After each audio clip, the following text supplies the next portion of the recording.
আজ উল্টো রথযাত্রা উৎসব। বিভিন্ন জায়গার মতো আজ পূর্ব মেদিনীপুরের মেছেদার স্কন রথযাত্রার উল্টো রথ পালিত হলো। আজ বিকেলে মেছেদা স্কন জগন্নাথ মন্দির থেকে উল্টো রথযাত্রা শুরু হয়। এই রথ মেছেদা থেকে শুরু হয়ে হাকল্লা বাজার হয়ে আবারও মেছেদা স্কন মন্দিরে ফিরে আসে। রথযাত্রার প্রথম দিন এই স্কনের রথের সূচনা করেছিলেন রাজ্যের বিরোধী দলনেতা শুভেন্দু অধিকারী।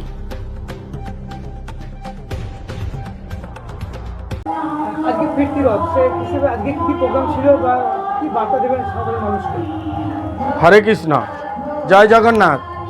জগৎপতি জগন্নাথের গুণমহিমা প্রচার করেছেন সারা বিশ্বব্যাপী ইসকন প্রতিষ্ঠাতা আচার্য শিল প্রভুপাদ, যিনি সারা বিশ্বের মানুষ যখন তিনি প্রচার করেছিলেন দ্বিতীয় বিশ্বযুদ্ধ, তখন কালো মানুষ সাদা মানুষকে দেখতে পারতো না, আর সাদা মানুষ কালো মানুষকে দেখতে পারতো না। কিন্তু এই সনাতন ধর্ম এমন একটি ধর্ম যেখানে শান্তির বাতাবরণ আনে, মানুষের মধ্যে হিংসা দেশ সব ভুলে গিয়ে একই ছাতার তলায় এসে জয় সচিনন্দন বলে, জয় জগন্নাথ বলে সারা বিশ্বে আজ মেতে উঠেছে। জাতি ধর্ম বর্ণ সবাই। চৈতন্য মহাপ্রভু এক সময় চাঁদ কাজীর বিরুদ্ধে তিনি আন্দোলন করেছিলেন, কিন্তু চাঁদ কাজী মহাপ্রভুর সেই রূপ সেই ভাব দর্শন করে তিনিও গলে গিয়েছিলেন। তাই প্রভুপাদ আজ সারা বিশ্বের সে নর নারী থেকে বিভিন্ন ধর্ম অবলম্বী সবাই এই রথযাত্রা অংশগ্রহণ করেছে। আমাদের এই মেছেদা জগন্নাথ মন্দির 15 বছর পদার্পণ করেছে এই 25 সালে। আজকে উল্টো রথ অর্থাৎ পূর্ণ রথযাত্রা আগামীকাল স্বর্ণবেশ হয়ে সমাপ্ত হবে।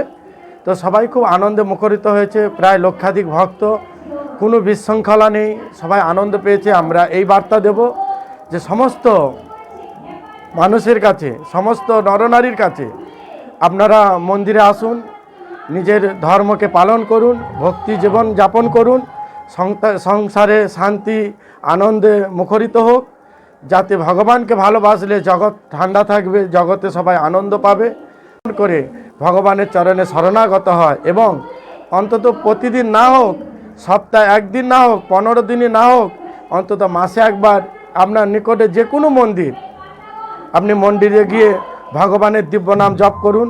বাড়িতে তুলসী মঞ্চ থাকলে জলদান করুন। অন্তত ভগবানের জন্য 24 ঘন্টার মধ্যে সময় করে একবার 108 বার 16 মালা জপ করুন। হরে কৃষ্ণ কৃষ্ণ কৃষ্ণ হরে হরে, হরে রাম রাম রাম হরে হরে। এই হরে কৃষ্ণ মহামন্ত্র অপ্রাকৃত ধ্বনি তরঙ্গে সারা বিশ্ব আজ কম্পিত, সারা বিশ্ব আজ উদ্বেলিত, আনন্দে মুখরিত হয়েছে। তাই এগিয়ে আসুন। আপনারা ভারতভূমির মানুষ, ভারতভূমিতে হইল মনুষ্য জন্ম, যার জন্ম সার্থক করি কর পরোপকার। শিল প্রভুপাদ ভারতবর্ষের মহানগরীতে জন্মগ্রহণ করে সারা বিশ্বের মানুষ এই ভারতের ভূমিতে মাথা নত করে, প্রণাম করে।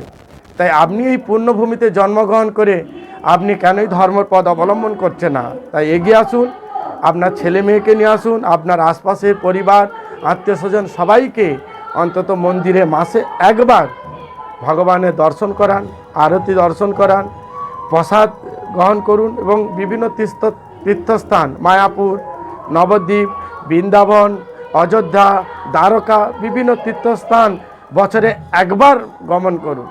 আমরা আমাদের জীবনকে বিভিন্ন জায়গায় গ্যাংটক, দার্জিলিং ইত্যাদি ইত্যাদি মনোরমে মাতে তুলছি, কিন্তু ধামে গমন করলে ভগবানের অশেষ কৃপা আপনাদের প্রতি বর্ণিত হবে।